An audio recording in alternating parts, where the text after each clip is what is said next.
देखिए Newton's law की ये कुछ अच्छे से क्वेश्चन है। देखिए फर्स्ट क्वेश्चन इसमें क्या कहा गया है, a block of mass 1 kg at rest relative to the smooth wedge, है ना। इस वेज पे ये जो ब्लॉक है ना वो रेस्ट पे है। ये जो आपको ब्लॉक दिख रहा है ये रेस्ट पे है। Moving leftward with constant acceleration 5 metre पर सेकेंड। ये जो वेज है इधर की ओर कितना 5 मीटर पर सेकेंड स्क्वायर के एक्सेलरेशन से जा रहा है और ये इस पे रेस्ट पे है। तो आपसे यही पूछा गया है कि नॉर्मल रिएक्शन बताइए कि let N be the normal reaction between the block and the wedge. ठीक है, तो आपको ये नॉर्मल रिएक्शन बताना है कितना होगा।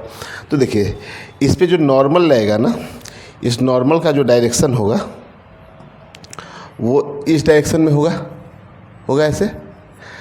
अब देखिए एक इस पे सूडो फोर्स जो लगेगा ना वो इस ब्लॉक पे वो इस डायरेक्शन में लगा है ना।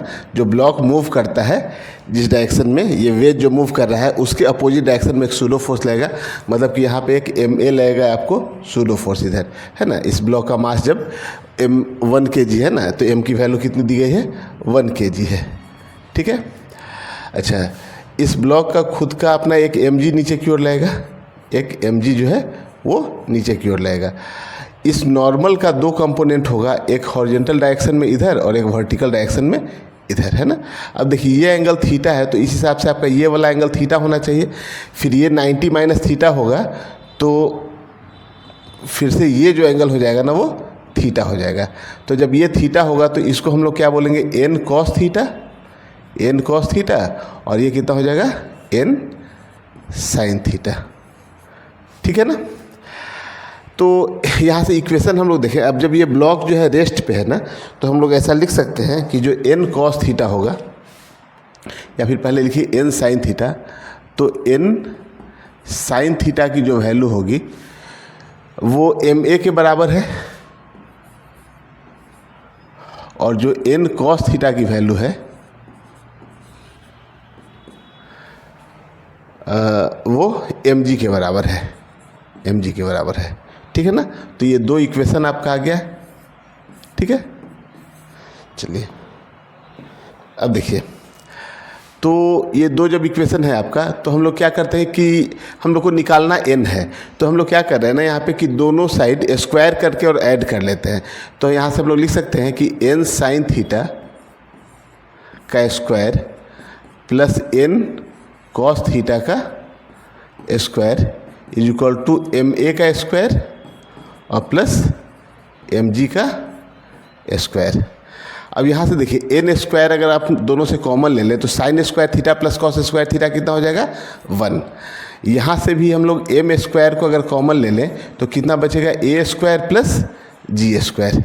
कोई दिक्कत नहीं है। तो यहाँ से n इज इक्वल टू जब आप करेंगे तो अंडर रूट में जाएगा तो m को बाहर निकाल लेते हैं हम लोग। ठीक है ना, स्क्वायर है, स्क्वायर से रूट कैंसिल हो जाएगा तो यहाँ कितना आ जाएगा A square plus G square. तो यहाँ देखिए मास दिया गया है, इस ब्लॉक का जो मास है वो कितना है 1 kg है। यहाँ दिया हुआ है ब्लॉक का मास 1 kg है। ठीक है, एक्सेलरेशन दिया हुआ है 5 मीटर पर सेकेंड स्क्वायर, है ना। यहाँ पे एक्सेलरेशन अब देखिए 5 मीटर पर सेकेंड स्क्वायर है और g की वैल्यू 10 लेनी है यहाँ पे। तो ये 5 का स्क्वायर करेंगे तो कितना हो जाएगा 25 और 10 का स्क्वायर करेंगे तो कितना हो जाएगा 100। तो ये कितना हो गया अंडर रूट में 125। तो 125 को ऐसे आप लिख सकते हैं 5√5। ठीक है ना। तो ये आपका जो फर्स्ट ऑप्शन है ये करेक्ट हो गया है यहाँ से। ठीक है, मोर देन 1 आंसर वाले में अब देखिएगा अगर कोई क्वेश्चन ऐसा होता है तो यहाँ से tan थीटा की वैल्यू भी अगर पूछा जाएगा यहाँ पे तो tan थीटा की वैल्यू आप निकाल सकते हैं। यहाँ से देखिए आप sin थीटा अपन cos थीटा करेंगे।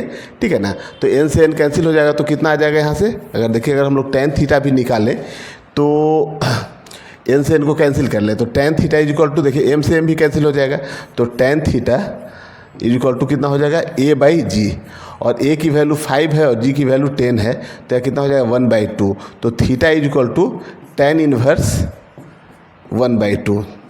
तो JEE वगैरह में जब क्वेश्चन पूछा जाता है मोर देन 1 तो यहाँ पे tan थीटा की वैल्यू यहाँ 1/3 दी गई है, यहाँ पे 2 दी गई है। ठीक है ना, अगर 1/2 रहता tan थीटा की वैल्यू तो ये भी ऑप्शन करेक्ट रहता, लेकिन ये सिंगल चॉइस वाला क्वेश्चन है तो यहाँ पे आपको बस यही फाइंड कर लेना था। ठीक है।